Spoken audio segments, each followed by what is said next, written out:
Aspen flew over 800 miles to attend her parents' 40th wedding anniversary. She spent weeks planning a meaningful gift, booked a hotel instead of staying with family, doing everything right to maintain her peace. But when she arrived, she was seated near the service entrance in the overflow area, surrounded by neighbors and vague acquaintances.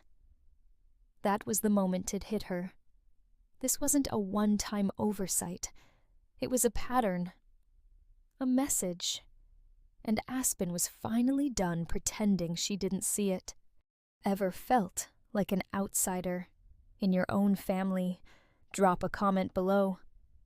This story might just speak to your heart. Aspen, 38, is a licensed therapist who specializes in ironically family trauma. She's poised, thoughtful, and quietly resilient. As a child, she was often labeled difficult, not because she acted out, but because she asked too many questions, noticed the inconsistencies, and refused to play along. Her father called it stubbornness. Her mother compared her to her more agreeable siblings. Over time, Aspen stopped trying to be understood and instead focused on becoming successful on her own terms. She moved away from her hometown in Oregon years ago and built a fulfilling life on the East Coast.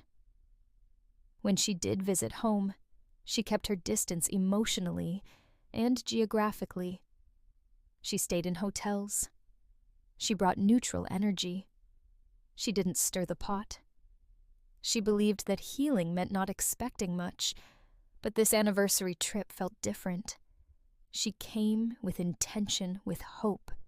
She even chose a silver-framed photo of her parents dancing in the kitchen, a moment she'd captured as a child, as a symbol of connection. She wanted to honor them. Instead, she was quietly shown her place. Again, let's go back to Aspen's childhood and see how the seeds of this exclusion were planted early, ready for part 2. Aspen couldn't remember a time when she didn't feel like the odd one out. Even as a little girl, she asked questions that made adults uncomfortable. Why does Uncle Ray never say thank you? Why does Mom only hug Emma when guests are over? She wasn't rude. She was observant, but in a house where silence was prized over truth. Aspen's curiosity was treated like rebellion. Her mother often sighed, "Why can't you just be easy?" Her father, more direct, would mutter, "You always have to make things complicated." Emma, the eldest, was sweet and docile, every teacher's favorite, every grandparent's pride. Caleb, the youngest, was wild but charming, and when he broke the rules, it was called just being a boy. Aspen, stuck in the middle, neither golden nor forgiven, was simply inconvenient. In middle school, Aspen taught herself how to braid her own hair after being told her style wasn't worth the time. In high school, she saved up babysitting money to buy her own clothes after Emma's hand-me-downs, 2 sizes too big, were labeled perfectly fine. When she got into her first-choice college, no one came to tour the campus with her. Emma got a family road trip. Caleb got a celebratory dinner. Aspen, she got a shrug and a reminder to apply for financial aid early. The message wasn't loud, but it was constant. You are not the one we choose. Not for praise, not for protection, not for pride. So, Aspen adapted. She became fiercely independent, emotionally cautious, and quietly ambitious. She found solace in psychology books, then in graduate school, and finally in her therapy practice. There in her office, she gave others what she'd never received herself: validation, compassion, safety. And for a while, It was enough. But family has a way of pulling at scars we think have healed. Every holiday trip home came with subtle stings, her name left off the group text, her input dismissed during planning her hotel stay, teased as bougie or ungrateful. Aspen smiled. Through it all, rationalized it professionally, compartmentalized it. After all, she was the therapist, the strong one, the one who moved on, until that anniversary invitation arrived. It looked like an olive branch formal invite kind note from Emma, even a short message from her dad. Aspen thought maybe they were finally seeing her, recognizing her efforts, welcoming her back into the fold.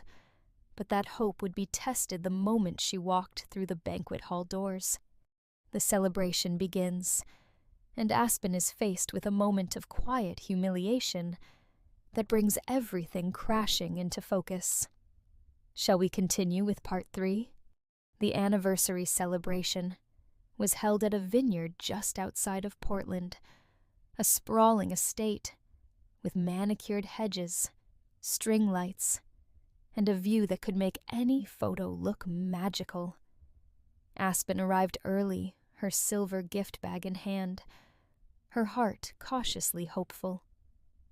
She had chosen her outfit carefully polished, but not flashy. Understated makeup, a soft blue wrap dress, flats instead of heels. She didn't want to stand out. She just wanted to belong. At the check-in table, a young event staff member smiled. "Name, Aspen McAllister," she said. "Oh, great. You're at table 12. Just through those doors, and to the left." Aspen entered the main room. High ceilings, floral centerpieces, a small stage with a microphone, and scanned for table 12. The first few tables were up front, near the saying she passed her parents' table, decorated more grandly than the rest, and saw Emma Caleb, their spouses, and their children, already seated there, laughing wine glasses in hand. She waved. Caleb nodded. Emma smiled politely. No one got up. Then Aspen walked. And walked. Past cousins, past neighbors. She barely remembered until she reached the edge of the main room near a service entrance where waitstaff moved in and out with trays of hors d'oeuvres. Table 12 sat tucked beside an industrial cart and an ice bucket. The people at her table were 2 retired neighbors, a former babysitter and a woman who once cleaned their house. Aspen sat down slowly, heart sinking. She glanced back toward the center of the room. Every single member of her immediate family had a seat within conversation range of her parents. Even Aunt Melinda, the one who once spread a nasty rumor about her in high school, had a better seat. It wasn't a mistake. It was a message. She stared at the silver gift bag in her lap, the framed photo of her parents dancing in the kitchen all those years ago. A moment she had captured. A memory she thought they'd cherish. Not now. After 10 minutes of fighting off tears, Aspen stood up and walked outside to the courtyard. She dialed her hotel's front desk. "Hi, can I extend my stay through Sunday?" Then she returned to the venue and approached her mother, who was laughing with a group of women near the bar. "Mom," Aspen said softly, but firmly. "Can I talk to you for a second?" Her mother blinked. "Now. Can it wait?" "No," Aspen said. "It can't." They stepped aside just out of earshot. Aspen held her voice steady. I noticed I'm seated far from everyone else, with people I barely know. Can you tell me why her mother didn't miss a beat? It's not personal, Aspen. It's just logistics. We had a set of people to seat. You're not the only one at a satellite table. Aspen nodded slowly. So, you put your daughter, your only daughter who flew across the country, to be here next to a mop bucket. And that's just logistics. Her mother pursed her lips. You're overreacting. You always do this at family events. Aspen felt her face flush, but not with shame, with clarity. Later she found her father, near the dessert table. Dad, she asked, do you know where I'm seated tonight? He looked puzzled. You're not at the main table. No, Aspen said. I'm with the neighbors and the lady who did our ironing in 2001. His eyes widened. I didn't realize. Emma did the seating chart. Aspen exhaled. Did she? He hesitated. I mean, we all looked at it, but I assumed you wanted to sit alone. You usually do. And there it was. The unspoken pattern laid bare. Everyone assumed. No one checked. No one asked. Later that night, she cornered Emma in the restroom hallway. Hey, just want to ask, did you choose my seat? Emma shrugged. You usually prefer to keep your distance, Aspen. I figured you'd be more comfortable back there. You always make everything so tense. Aspen paused. And you don't think excluding me might be why I feel tense? Emma frowned. You've always seen yourself as different. Don't put that on me. That's when Aspen understood the truth. This wasn't about one seat. It was a system built on assumptions, on silence, on subtle cruelties wrapped in good intentions. Everyone had their role, and hers was the outsider, the problem, the one they didn't quite know what to do with, so they simply placed her away. She walked back into the room, found the stage manager and quietly asked if she could say a few words before dessert. The woman hesitated. Are you part of the program? I am now, Aspen said. A few minutes later, with the mic in hand and every eye on her, Aspen didn't yell. She didn't cry. She just asked, what makes me less of a daughter? The room went still. Chairs shifted.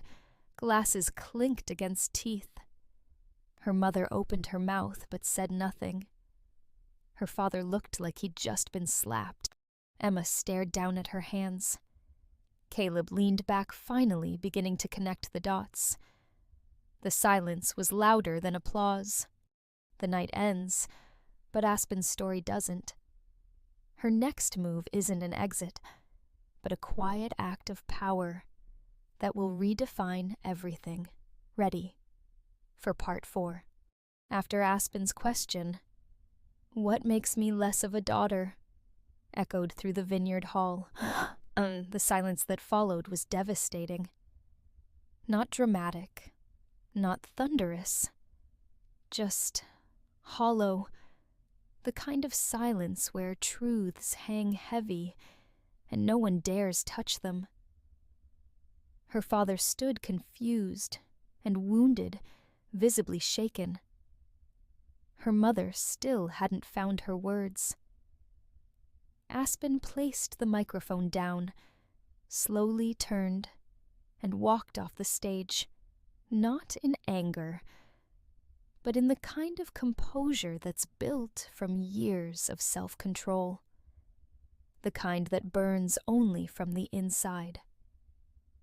As she made her way back toward the hallway, Whispers started. A distant cousin muttered, "She always makes it about her." Someone else. Aunt Melinda maybe said, "Therapists always think they're the smartest ones in the room." Aspen didn't turn back. She stepped into the bathroom, locked herself in a stall, and sat down fully dressed, still holding her clutch. Her throat tightened. Her chest ached. Not from embarrassment. Not even from shame. It was grief. Grief in its rawest, cruelest form. She had spent years studying pain, helping others navigate theirs. She'd read every paper on family systems, generational trauma, emotional neglect. She had even delivered lectures on invisible roles in toxic family structures. And yet here she was, still invisible, still the difficult one. Tears didn't fall easily for Aspen. She had trained herself out of that. But in that quiet stall, with perfume and champagne and bad acoustics swirling around her, one tear finally made it through. Then another. Not because she was weak, but because she was tired. Tired of flying across the country and being seen as a guest instead of a daughter. Tired of being calm when others were careless. Tired of being blamed for noticing the very wounds that others inflicted. She returned to the ballroom just in time for cake. She didn't speak to anyone. She didn't need to. When her father finally approached her near the bar, he looked older than she remembered. "Aspen," he said gently, "I didn't know you felt that way. I'm sorry." She nodded, not dismissing, not accepting, just acknowledging. "I don't want an apology," she said.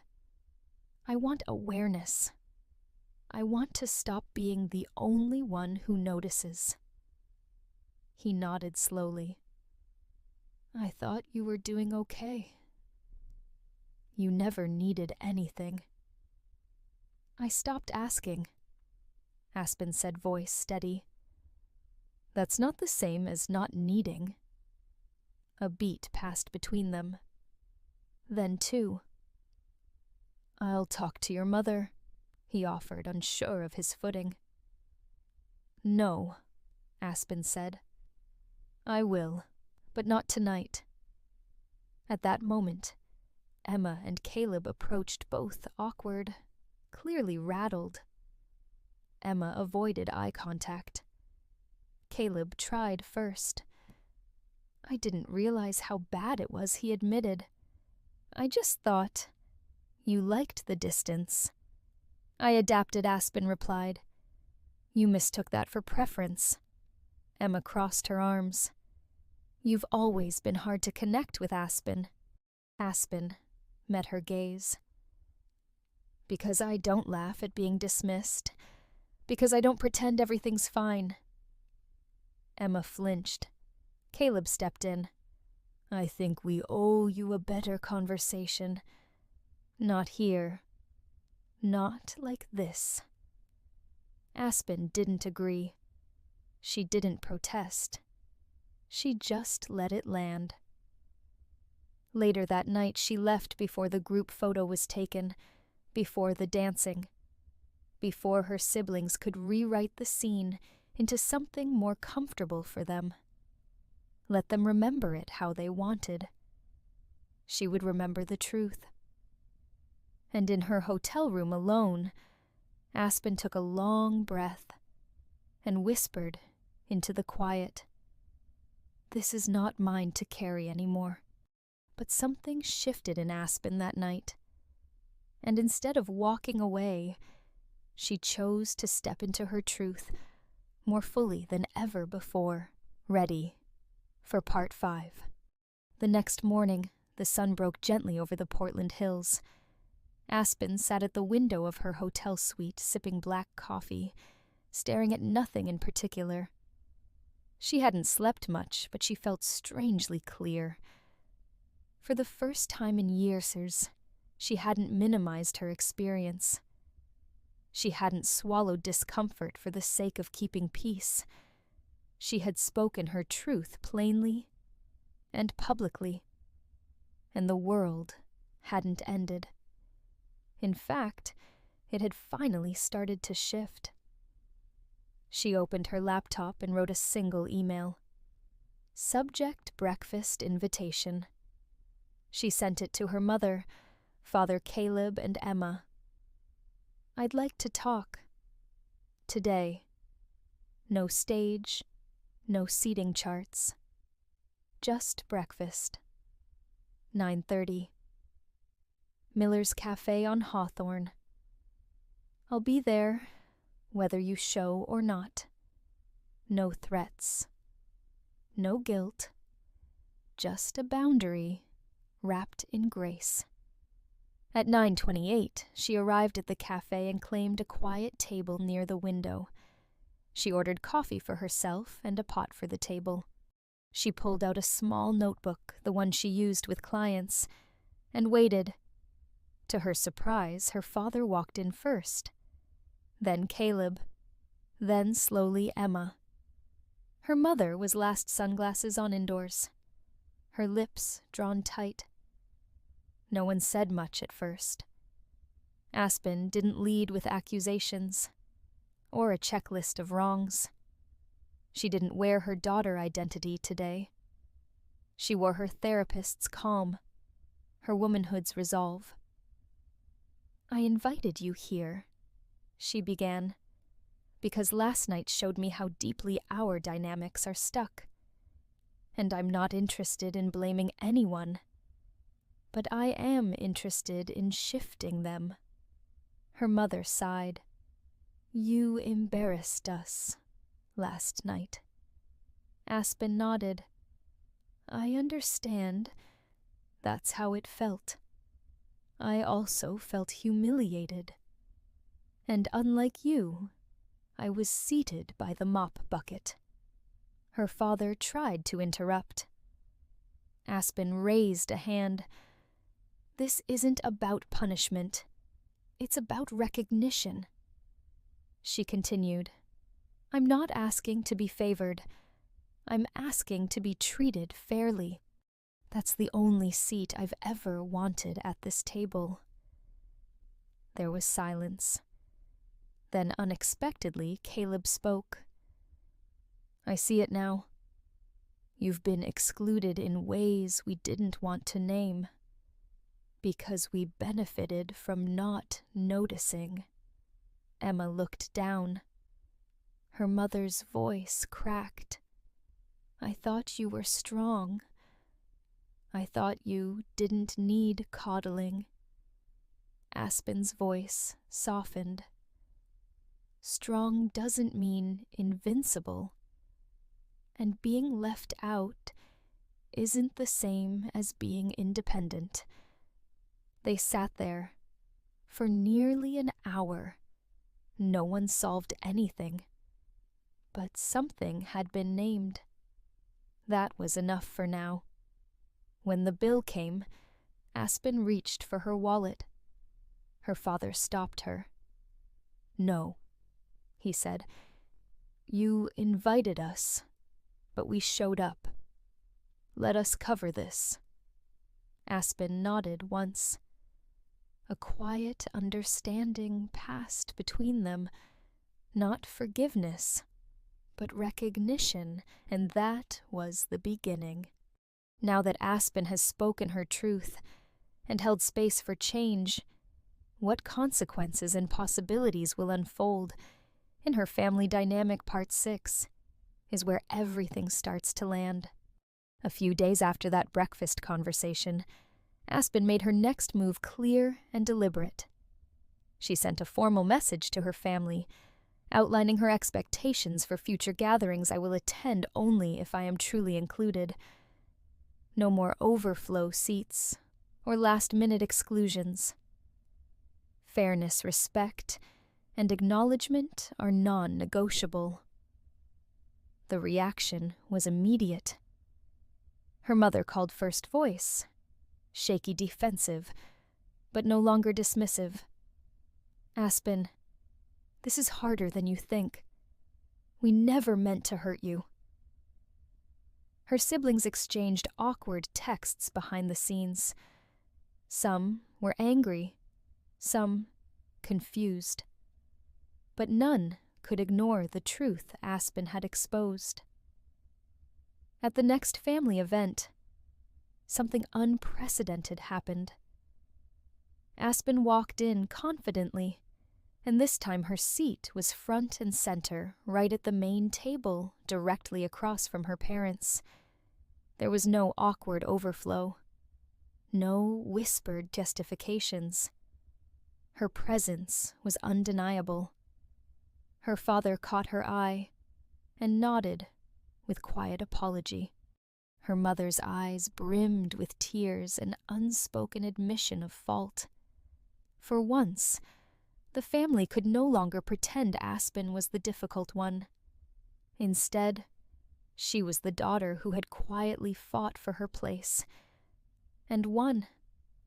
Aspen didn't gloat or lash out. She simply accepted the seat she deserved. And in that moment, she reclaimed more than a chair. She reclaimed her dignity, her voice, and her right to belong. For those who had doubted or excluded her, the consequence was clear. The old ways no longer held power. Aspen's decision had changed the family dynamic and her life forever. After reclaiming her rightful place, Aspen didn't expect everything to be perfect. Her family's wounds ran deep, and while some relationships improved, others remained distant and complicated. But for the first time in years, Aspen felt a profound sense of peace.